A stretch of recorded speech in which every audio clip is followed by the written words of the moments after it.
सुप्रभातम। प्रत्यय में चल रहा है आज स्त्री प्रत्यय।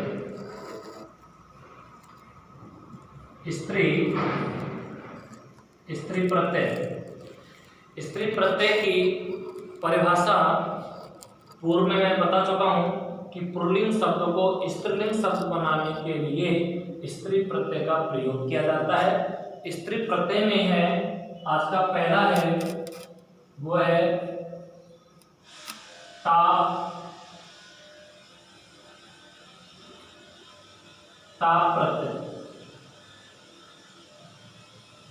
ताप प्रत्यय पुल्लिंग शब्दों को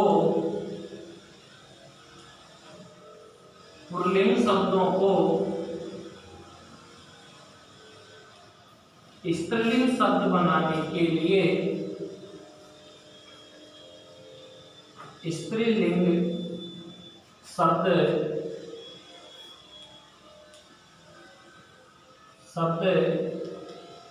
बनाने के लिए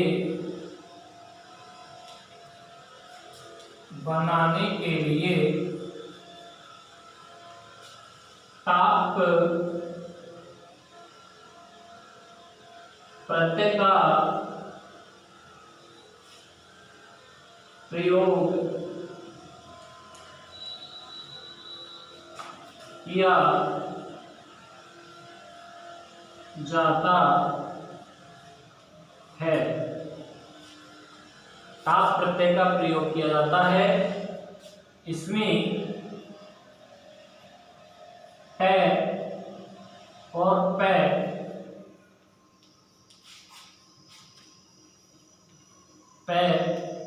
का लोप होने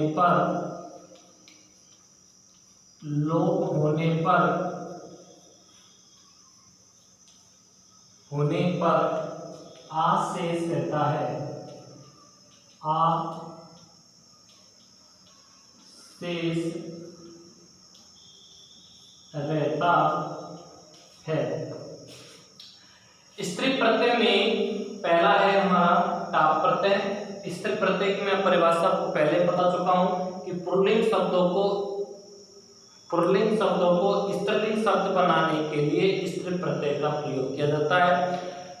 स्त्री प्रत्यय दो होते हैं, ताप प्रत्यय, णिक प्रत्यय। पहला आज हम पढ़ रहे हैं वो है ताप प्रत्यय।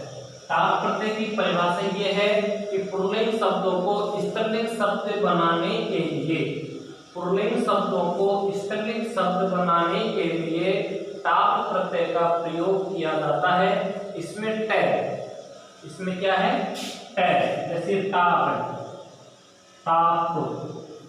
तो टै और पै का लोप होने पर, अगर हम इस टै का लोप कर दें और पै का लोप कर दें तो हमारे पास में बचता है आखिरी मात्रा।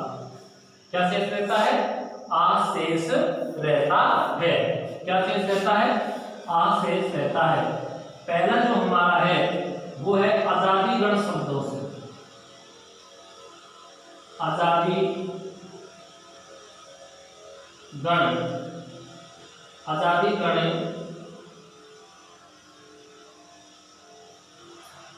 शब्दों से। आजादी गण शब्दों में हमें किसी के जातिवाचक को सूचक लेते हैं। जातिवाचक जैसे कोई क्षत्रिय है, वैश्य है, शूद्र है या भेड़ है, धेनु है, जो भी वो शब्द होते हैं ये जातिवाचक से संबंधित होते हैं। जाति से संबंधित, जैसे भी लिख सकते हो जाति से, जैसे जातिवाचक ही रहने तो आजादिगण शब्दों से जातिवाचक सूचक।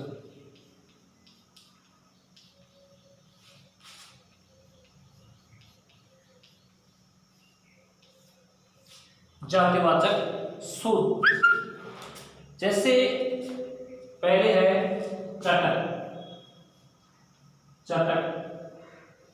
चटक है, ये जातिवाचक शब्द से है। चटक में हमने जोड़ा टाप। अभी ये प्रेजेंट में है, पुल्लिंग शब्द है, टाप प्रत्यय लगाया तो इसमें शेष क्या रहता है? आ, तो ये बन जाएगा चटका। क्या बन जाएगा? चटका। चटका यानी क्या हो गया? चिड़िया। जैसे बनाया कोकिल, कोकिल, इसमें लगाया टा, ये बन गया कोकिला। कोकिला का मतलब जानते हो आप क्या होता है? कोयल। एड़क, एड़क में जोड़ा टा, क्या बन गया? एड़का। क्या बन गया? एड़का, एड़का। जैसे लिखा वैश्य, वैश्य पुल्लिंग शब्द है, इसमें हमने जोड़ा टा, तो क्या बन गया? वैश्या। क्या बन गया? वैश्या। जैसे हमने लिया क्षत्रिय, क्षत्रिय ये पुल्लिंग शब्द है, इसमें हमने टाप जोड़ा, तो ये क्या बन गया? क्षत्रिया। क्या बन गया? क्षत्रिया। क्षत्रिय हो गया। जैसे हमने लिया अश्व, अश्व लिया, इसमें टाप जोड़ा, अश्व है जो पुल्लिंग है, तो क्या बन जाएगा? अश्वा। क्या बना? अश्वा। जैसे है ज्येष्ठ, ज्येष्ठ, इसमें हमने जोड़ा टा, तो क्या बन गया? ज्येष्ठा। क्या बना? ज्येष्ठा। तो ये हो गया आजादीकरण शब्दों से जिसमें जातिवाचक सूचक आते हो कि संबोधन कर रहा हो, किसी जाति से संबोधन कर रहा हो। चटक है, चटक यानी होती है चिड़िया, जो किसी पक्षी से संबोधन कर रहा है, तो चटक है जो पुल्लिंग है, टाप लगाया, चटका बन गया। कोकिल पुल्लिंग है, टाप लगाया, कोकिला बन गया। एड़क है, इसमें टाप लगाया, एड़का बन गया। वैश्य है, ये अपने जाति से संबंधित है, टाप लगाया तो वैश्य बन गया। क्षत्रिय में टाप लगाया, क्षत्रिय बन गया, ये भी जाति से संबंधित है, क्षत्रिय से है। ये वैश्य से, अश्व में टाप जोड़ा, अश्व बन गया। ज्येष्ठ में टाप जोड़ा, तो क्या बन गया? ज्येष्ठा बन गया। अब अगला है जो हमारा है अकारांत शब्दों से। दूसरा क्या है? अकारांत शब्दों से।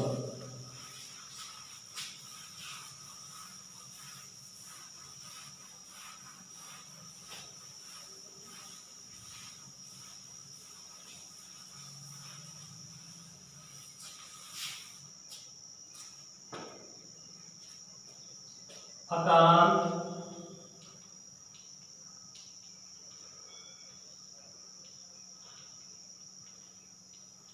शब्दों से, अकारांत शब्दों से जिसमें ए आ रहे हो, जैसे चप्पल, चप्पल में टाप जोड़ा, क्या बन जाएगा? चपला। क्या बना? चपला। जैसे जोड़ा प्रथम, प्रथम में हमने जोड़ा टा, क्या बन गया? प्रथमा, प्रथमा। अगर आप किसी पुल्लिंग को संबोधन करेंगे तो क्या बोलेंगे? प्रथम। अगर स्त्रीलिंग संबोधन करेंगे क्या बोलेंगे? प्रथमा। चप्पल से बोलेंगे चपला, स्त्रीलिंग से संबोधन करेंगे तो। सरल, सरल घने टा, तो क्या बन जाएगा? सरला, ये स्त्रीलिंग का नाम हो गया। अगर चतुर से संबोधन करेंगे, चतुर घने टा, क्या बन जाएगा? चतुरा। क्या बन जाएगा? चतुरा। पुल्लिंग के लिए तो सबसे वह बालक बहुत चतुर है, तो इसमें क्या आएगा? चतुरा। अगर संस्कृत में हम देखते हैं तो पुल्लिंग शब्द से क्या बनाया हमने इसको?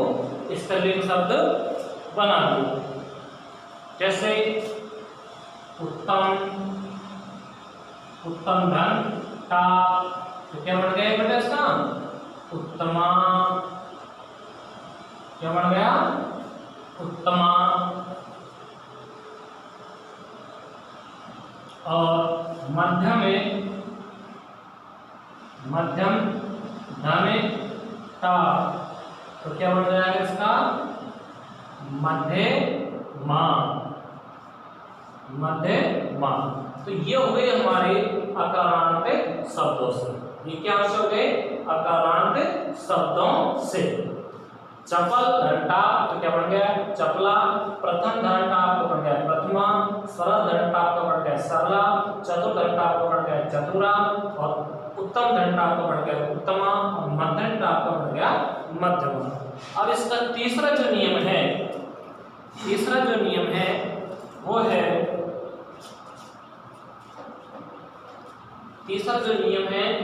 है कि अकारांत आपको इक का आदेश होना।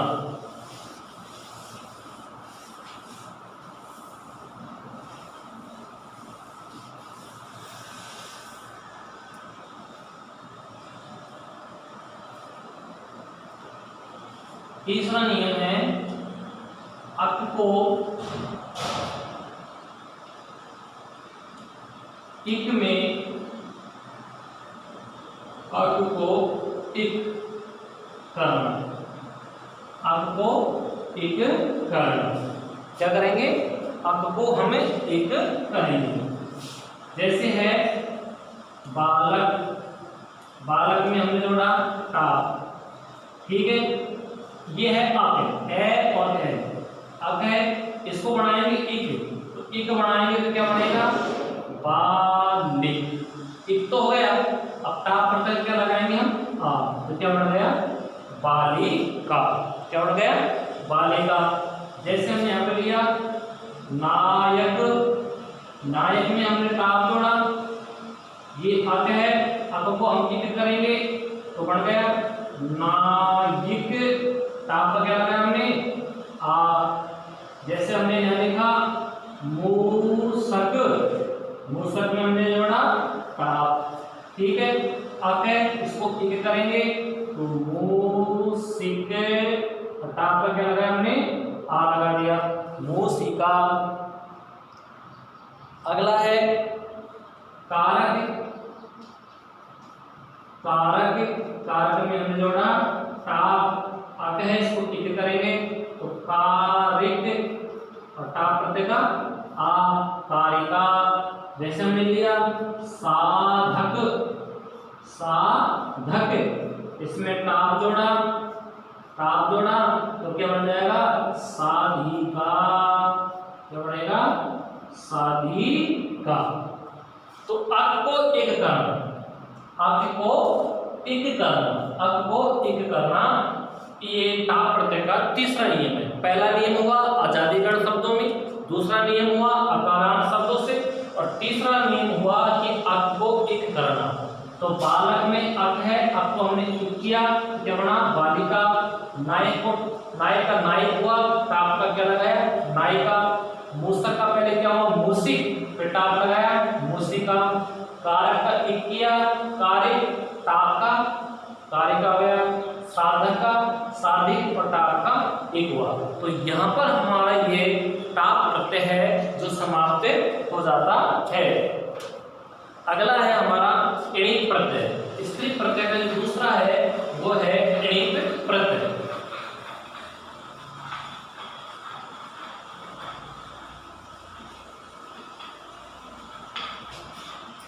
इणिक प्रत्यय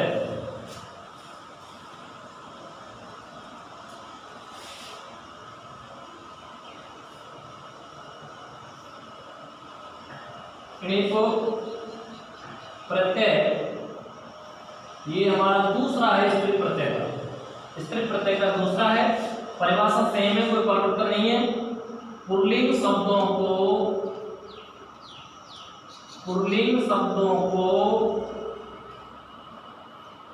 स्त्रीलिंग शब्द बनाने के लिए स्त्रीलिंग शब्द बनाने के लिए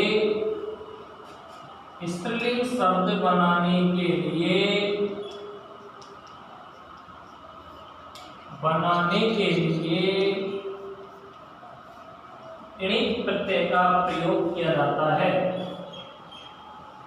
इणिक प्रत्यय का प्रयोग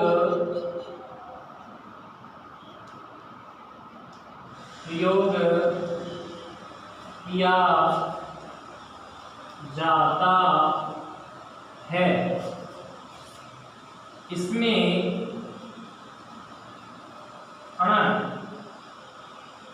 णे और पै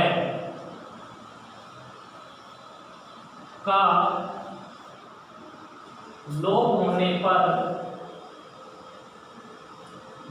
होने पर केवल ई शेष रहता है। ई शेष रहता है। शेष क्या रहता है? केवल पुल्लिंग शब्दों को स्त्रीलिंग शब्द बनाने के लिए एणी प्रत्यय का प्रयोग किया जाता है। एणी प्रत्यय का प्रयोग किया जाता है। इसमें ण और पै का लोप होने पर केवल ई शेष रहता है। जैसे हमने यहाँ पर लिखा एणी, इसके एणी का लोप कर दिया, इधर को पै का लोप कर दिया, क्या शेष रहा हमारे पास में? ई शेष रहा। इसके भी नियम उसी प्रकार टक प्रत्यय की तरह है, टपक प्रत्यय की तरह है। जैसे हमने यहां पर लिखा पहला वी का काम,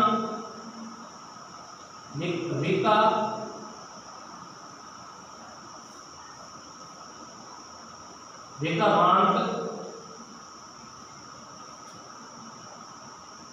शब्दों से,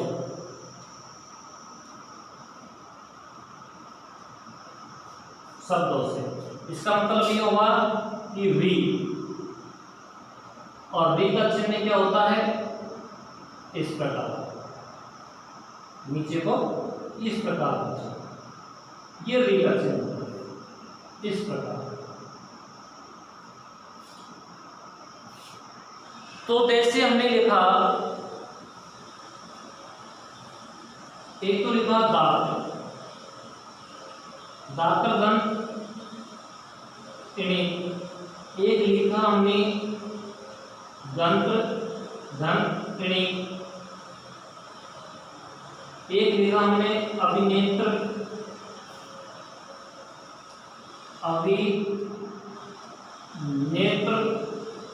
धन टिणी।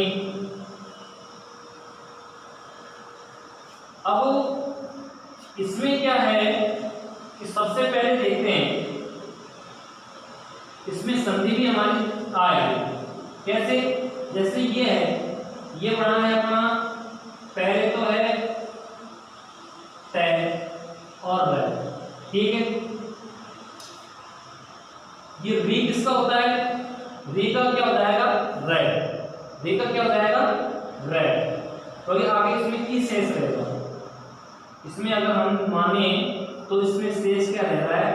ई, और इसमें भी शेष क्या रह रहा है? ई। तो बात ये होती है कि इधर को री और इधर को ई, असमान स्वर हो रहा है, असमान स्वर हो रहा है, तो इस री का क्या हो जाएगा? व हो जाएगा। इस री का क्या हो जाएगा? व हो जाएगा। अपन वैसे बात प्रत्यय में कर रहे हैं, परंतु हमको संधि की ओर भी जाना होगा, हमको संधि की ओर भी जाना होगा। ये री, इधर को शेष क्या रहता है? इसमें ई, इसमें शेष क्या रहता है? ई है।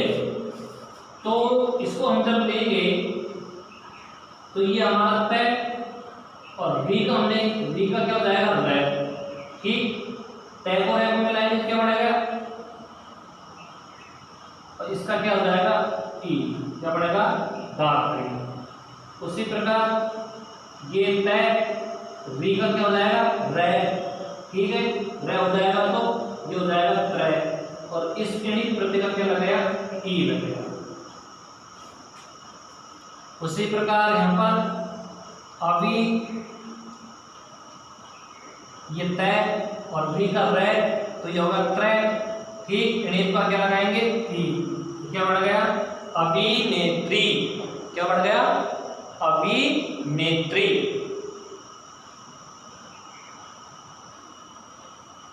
उसी प्रकार इसको लेते हैं, क्या आपका वही गया तय और इसको रह, ठीक। इसका यूनिट का ये रहा, शेष हमारा ये क्या बढ़ गया, कृत्रिम। क्या बढ़ गया ये, कृत्रिम। जैसे लिखा हमने विजेत्र, विजेत्र धन णी, विजेत्र धन णी, तो तय और रह और इणित का ई क्या बढ़ेगा, विजेत्री। तो इणित प्रत्यय यह है कि पुल्लिंग शब्दों को स्त्रीलिंग शब्द बनाने के लिए इणित प्रत्यय का प्रयोग किया जाता है। इसमें णय और पै का लोप होने पर केवल ई शेष रहता है, ठीक है। अब नंबर 1 है ऋकारांत शब्दों से, जिसमें री आ रहा हो और री का चिन्ह होता है इस प्रकार से होना, ठीक है। हमने क्या लिखा, दाता धन इणी, दाता धन इणी लिख दिया, ठीक है। इसमें री है और इसका शेष क्या रहता है, ई। असमान स्वर होगा, असमान स्वर होने पर री का क्या कर देंगे हम, रे। क्या कर देंगे री का रे। तो तय और रे दोनों को मिला दो, तय और रे को मिलाकर क्या बन जाएगा, त्रय। इणित प्रत्यय का हमने क्या लगाया, ई। उसी प्रकार दंत्र में है ये तय, री का क्या हो जाएगा, रे, ठीक है। त्रय कर दिया, इणित का ई लगा दिया। उसी प्रकार यहाँ पर ये तय और री का क्या हो जाएगा, रे, तो क्या हो गया, त्रय। इणित का क्या लगाया, ई। उसी प्रकार ये तय और रे का क्या हो गया, त्रय। इणित का क्या लगाया, ई, ये हमारा रे इधर को आ गया। उसी प्रकार यहाँ पर तय और री का क्या कर दिया, रे, तो क्या हो गया, त्रय। इणित का क्या लगाया, ई। तो इस प्रकार ये हमारा ऋकारांत शब्दों से हुआ। आगे इसके नियम 5 नियम और हैं जो हम आपको अगले वीडियो में बताएंगे। नमस्कार।